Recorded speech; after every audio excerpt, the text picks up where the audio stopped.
September 8, 1943. The day Italy surrendered to the Allied forces and the world turned upside down. Across the United States, Italian-American communities erupted in complex celebrations, joy mixed with relief, mixed with fear for relatives still trapped in the chaos of a country changing sides mid-war. In prisoner of war camps from California to Florida, Italian soldiers who had fought for Mussolini now found themselves in an unprecedented position, no longer quite enemies but not yet allies. But in a remote facility outside San Antonio, Texas, something even more extraordinary was unfolding. When American commanders announced to a group of Italian women prisoners that arrangements were being made for their eventual return home, many of them responded with silence that spoke louder than words. Some even asked a question that stunned their captors: "What if we don't want to go back?" These weren't ordinary prisoners. They were members of various Italian auxiliary services, captured during the Allied invasion of North Africa as Mussolini's regime crumbled. Young women who had served fascist Italy in different capacities, now facing a choice that would define the rest of their lives. What could possibly make someone hesitate to return to their homeland, even when that homeland had switched to their captor's side? Before we discover what happened to these remarkable women, tell us where you're watching from in the comments below. Among the 42 Italian women held at the converted ranch facility in the Texas Hill Country, 3 would become central to this extraordinary story. 26-year-old Rosa Moretti had served as a military communications officer in Rome, the daughter of a postal worker who had raised her to believe that Mussolini would restore Italy to its ancient glory.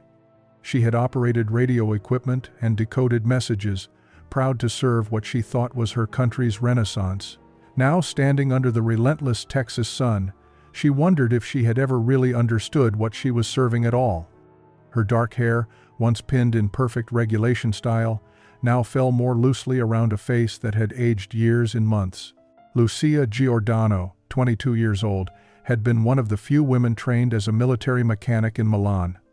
She could disassemble and repair vehicle engines with the precision of a surgeon, a skill that had made her valuable to the fascist military machine. Captured while maintaining a convoy of trucks retreating through Tunisia, she had expected execution or abuse.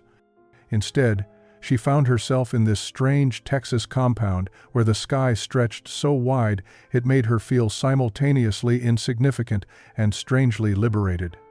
Her hands, permanently stained with engine grease, trembled now not from fear but from uncertainty about what the future held.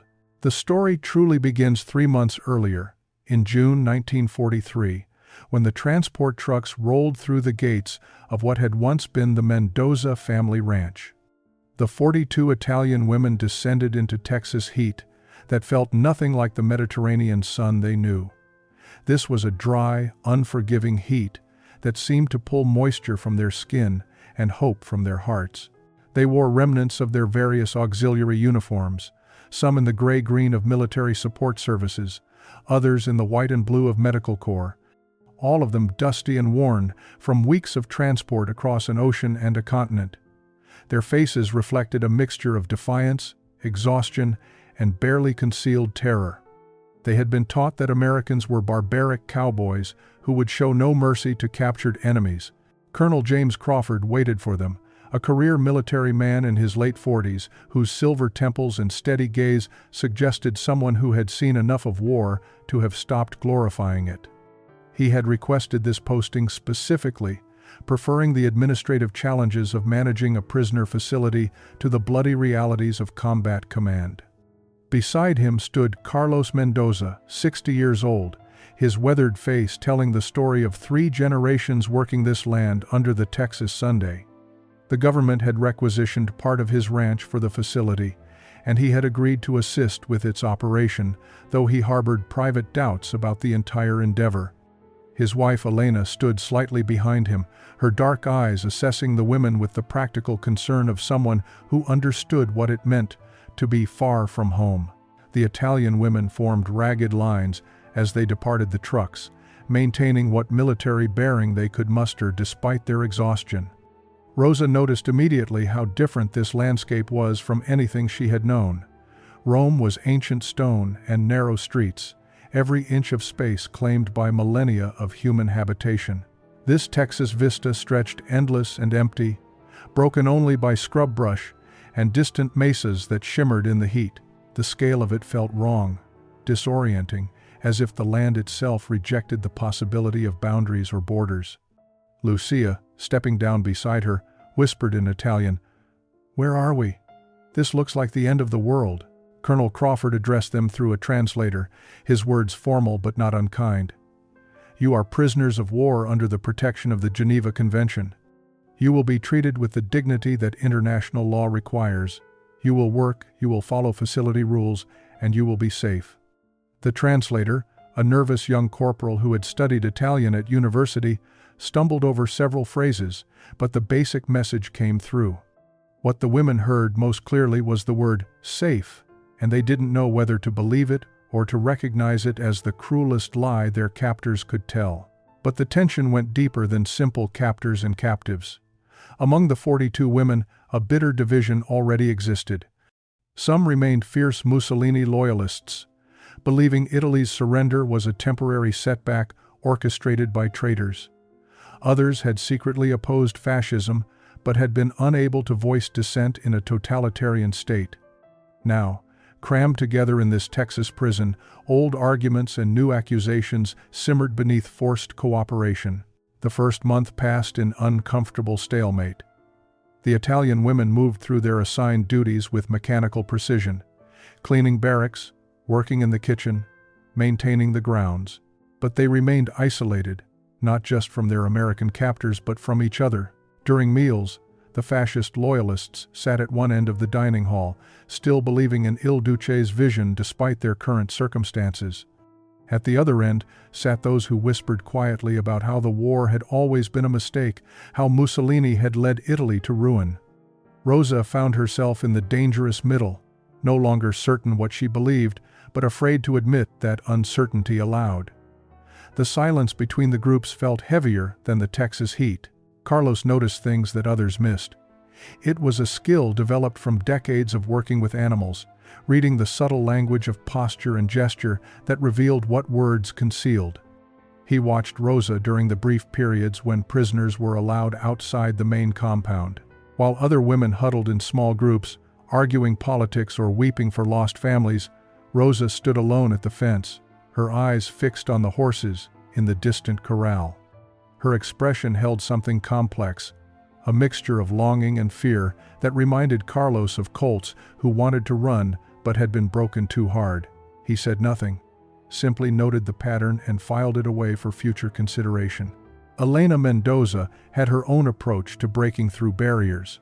She had grown up speaking both Spanish and English, understanding what it meant to navigate between cultures, and she recognized the particular isolation these women faced. With Colonel Crawford's approval, she began offering informal English lessons in the camp kitchen, teaching vocabulary through the universal language of food preparation. The first few sessions drew only 3 or 4 women, curious but cautious, but Elena's warm pragmatism and her willingness to learn Italian words in return slowly attracted others. Lucia was among the first regular attendees, her mechanical mind finding satisfaction in the logical structure of grammar and vocabulary. Then came the complication that would change everything. Sergeant Tommy Ricci arrived as part of a new rotation of guards in late July.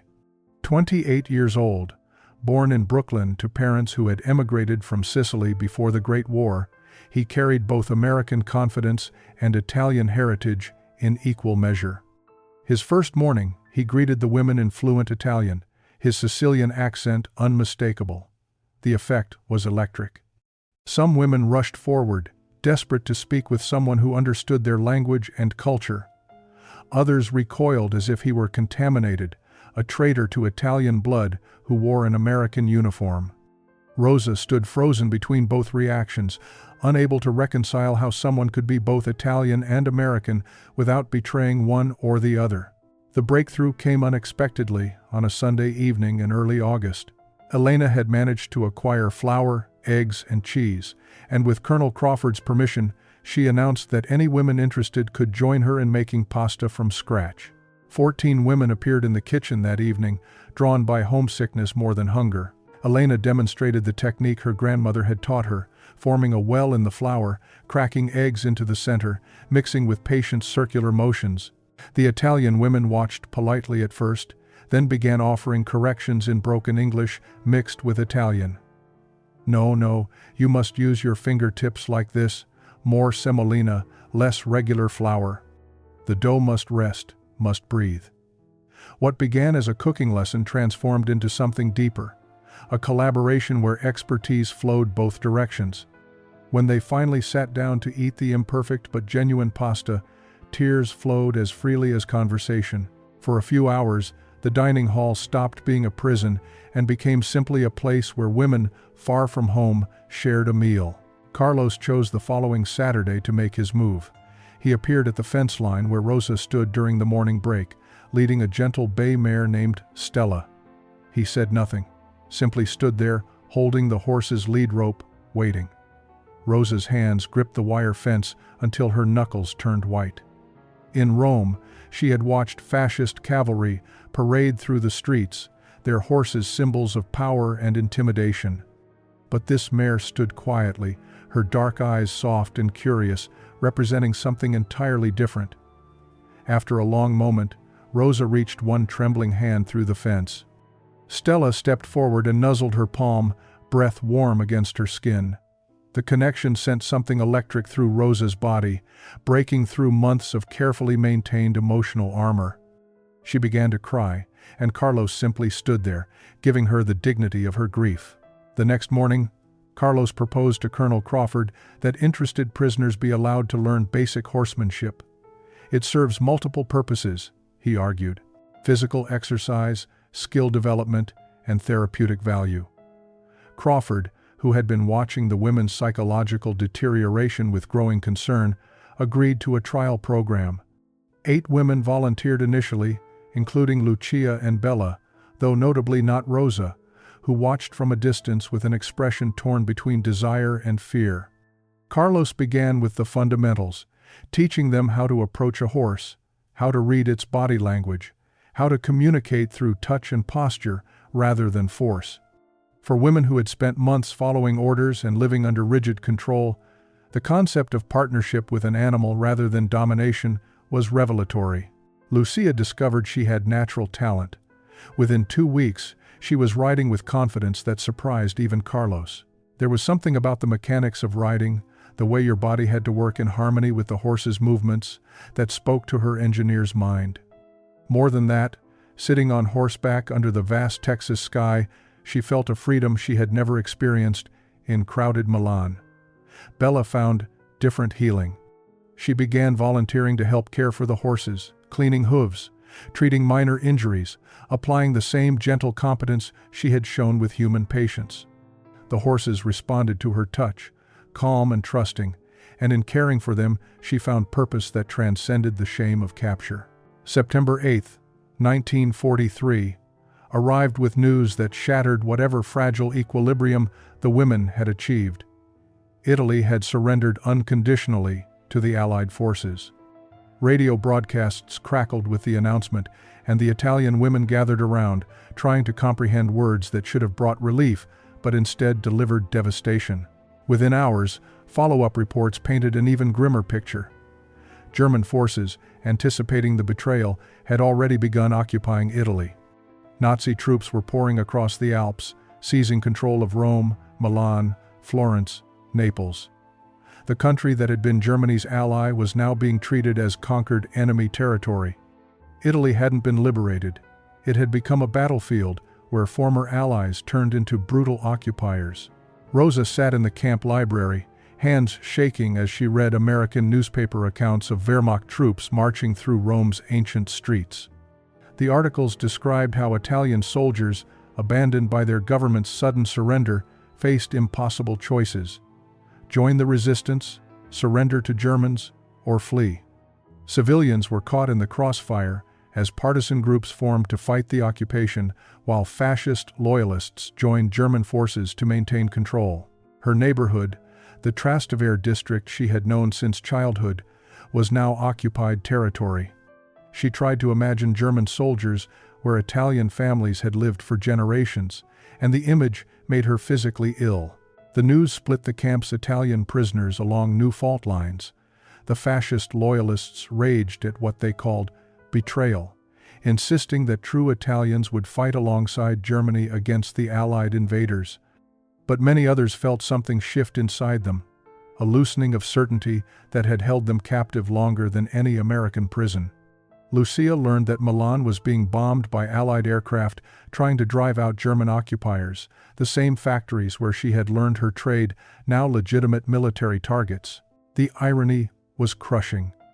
She had been captured fighting against the Allies, and now the Allies were trying to liberate her homeland from the same Germans who had been Italy's supposed friends. Bella received a brief Red Cross message that left her sobbing in the chapel. Her family's hospital in Naples had been destroyed in fighting between German troops and Italian resistance fighters. Status of family? Unknown. The word unknown felt worse than confirmation of death, leaving her suspended in agonizing uncertainty.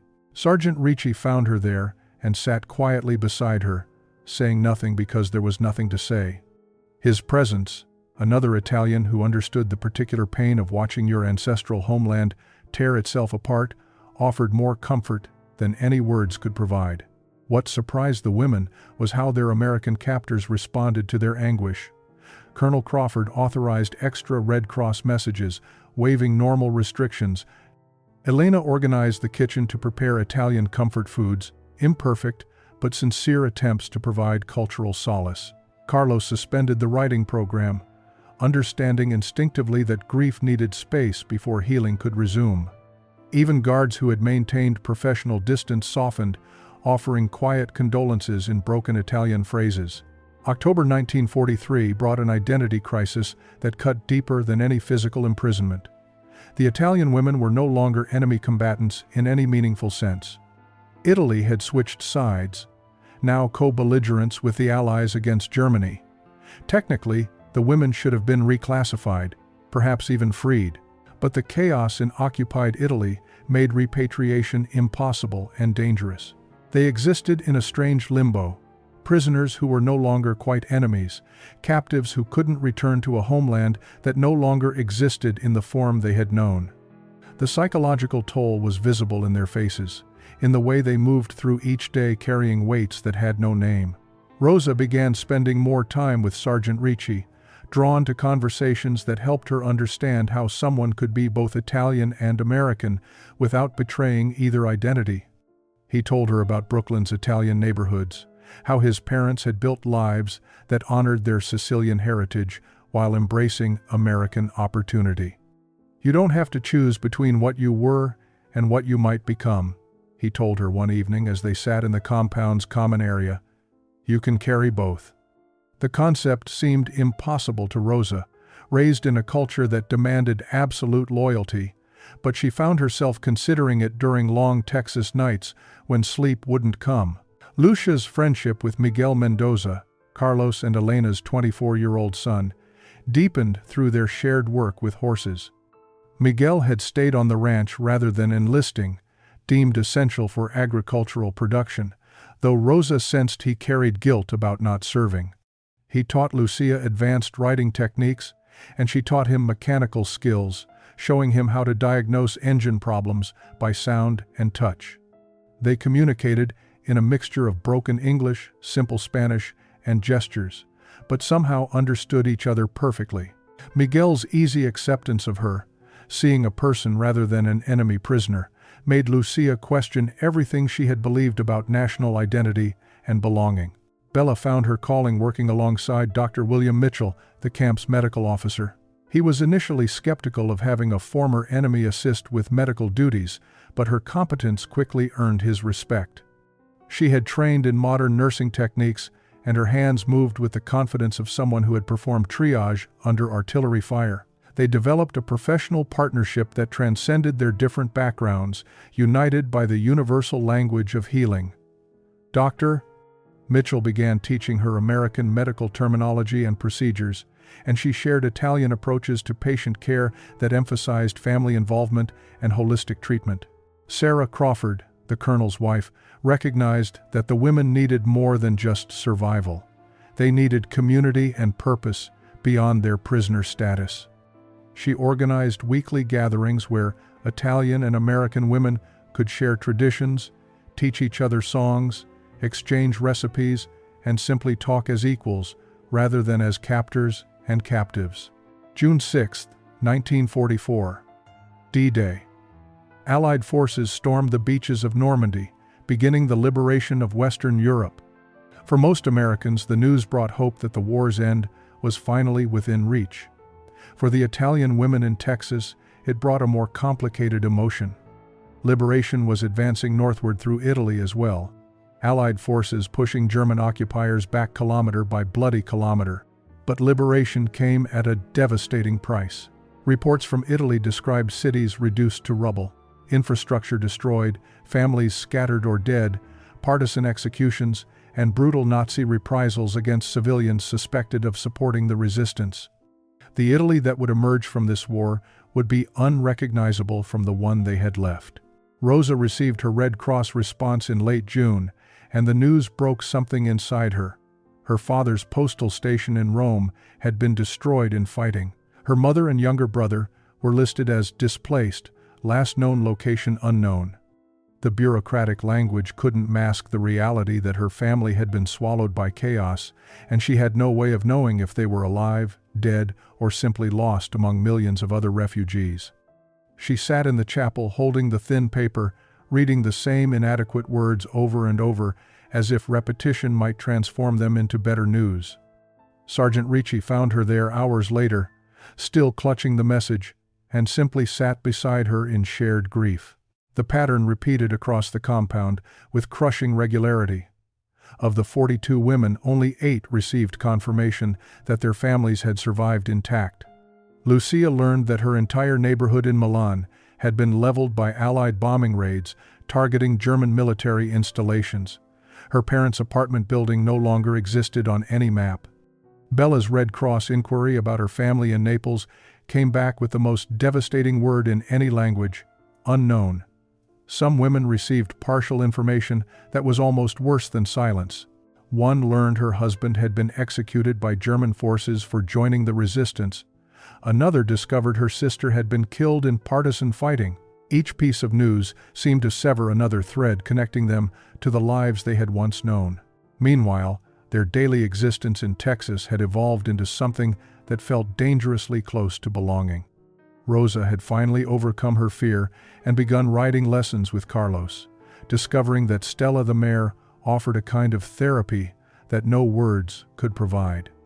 Lucia spent her mornings working on ranch equipment with Miguel, their conversations now flowing easily in a hybrid language of English, Spanish, and Italian that they had created together. Bella had become indispensable to Dr. Mitchell, her nursing skills advancing under his mentorship. The women who had volunteered for English lessons with Elena now spoke with increasing fluency. They had learned skills, formed friendships, and found purpose in work that felt meaningful rather than merely survivable. May 8, 1945. Victory in Europe Day. Germany surrendered unconditionally, and the war in Europe was finally over. Across Texas, celebrations erupted with the same joy that swept through the rest of America. But in the compound outside San Antonio, the 42 Italian women faced a reckoning they had been avoiding for months. With Germany defeated, Italy was being rebuilt under Allied occupation. Repatriation procedures were beginning for Italian prisoners across the United States. The question they had postponed could no longer be ignored. Where did they belong? Colonel Crawford called a General Assembly on May 20th to announce the official arrangements.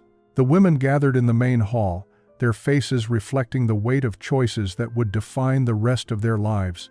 Colonel Crawford stood before them, holding documents from the War Department. His voice was steady but carried genuine compassion as he spoke. "Ladies, Italy is no longer at war. You are no longer enemies of the United States.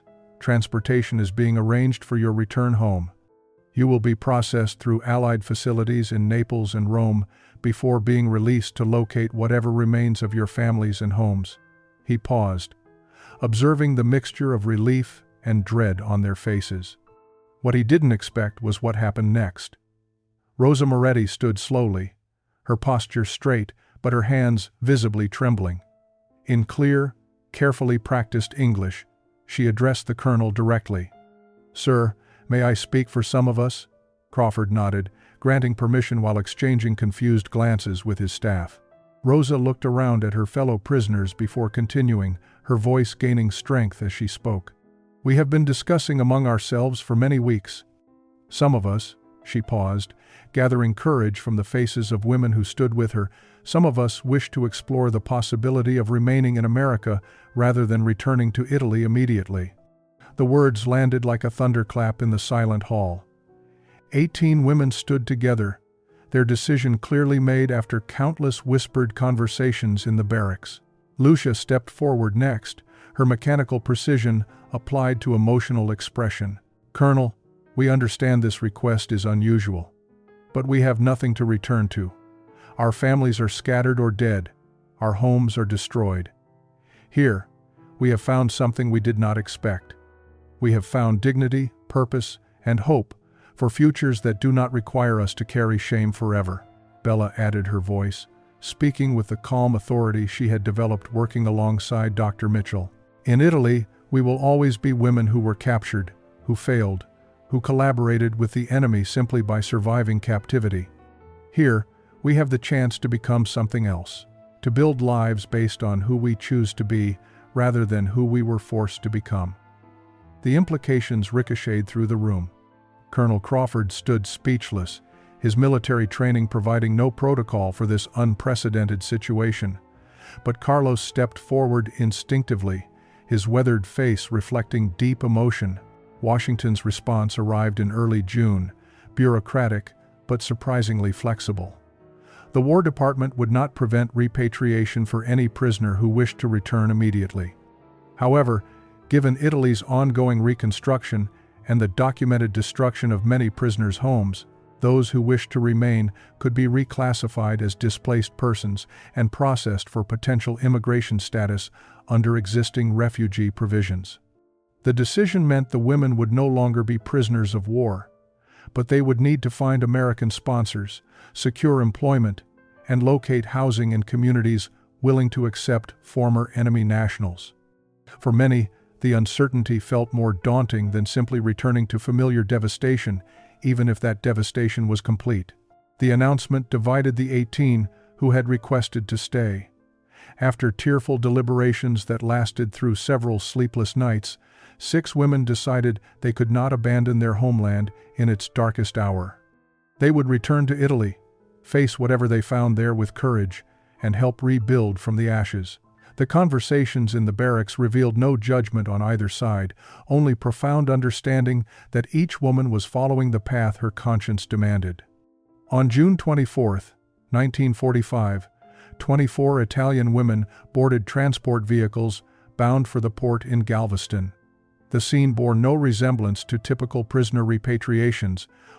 The atmosphere felt more like family members saying goodbye, uncertain when they might see each other again, but promising to maintain connection across whatever distance separated them. Rosa embraced Francesca Russo, a nurse from Rome who had chosen to return. "You are not abandoning Italy," Francesca whispered. "You are building bridges we will need in the years ahead." The departing women carried letters from American soldiers, photographs from their time in Texas, and small gifts that represented friendships formed across enemy lines. More importantly, they carried transformed understandings of what America represented, lessons about democracy and dignity they intended to share in rebuilding Italy's shattered civil society. They promised to write, to send news of Italy's recovery, to serve as living connections between former enemies, learning to become allies. The 12 women who remained faced immediate challenges. Carlos and Elena immediately offered to sponsor Rosa and Lucia, welcoming them into their home and onto their ranch. Dr. Mitchell arranged for Bella to continue her medical training at San Antonio General Hospital, vouching personally for her skills and character. Sergeant Ricci's extended family in San Antonio, part of the large Italian-American community, stepped forward to sponsor 3 more women. Father Antonio Russo, the local Italian-American priest who had been visiting the camp throughout the women's imprisonment, organized his parish to sponsor the remaining women, finding housing and employment opportunities. But integration wasn't without obstacles. Some local residents remained hostile, unable or unwilling to see past the uniform to the person beneath. Anonymous letters appeared in the San Antonio Express, questioning why former fascists should receive special treatment when American boys were still dying in the Pacific. Yet for every voice of opposition, 3 more rose in support. 25 years later, in the autumn of 1970, Rosa Moretti Ricci stood before a gathering at the grand opening of the Italian-American Cultural Center in San Antonio. She was 51 years old now, silver threading through her dark hair, but her eyes carried the clear confidence of someone who had chosen her path and never regretted it. She had married Sergeant Tommy Ricci 15 years earlier, and together they had built a successful translation service that helped Italian immigrants navigate American systems. Their 3 children moved between cultures with an ease their mother had once thought impossible. Today, she had been asked to speak at the dedication ceremony, to tell the story that had become legendary in Texas but remained largely unknown beyond. Standing beside her on the platform was Lucia Mendoza, who had married Miguel 8 years after the war ended. Their horse therapy program, teaching traumatized veterans to heal through working with animals, had become a model replicated across the Southwest. She had taken everything Carlos taught her about horses and everything the war taught her about healing, creating something that honored both.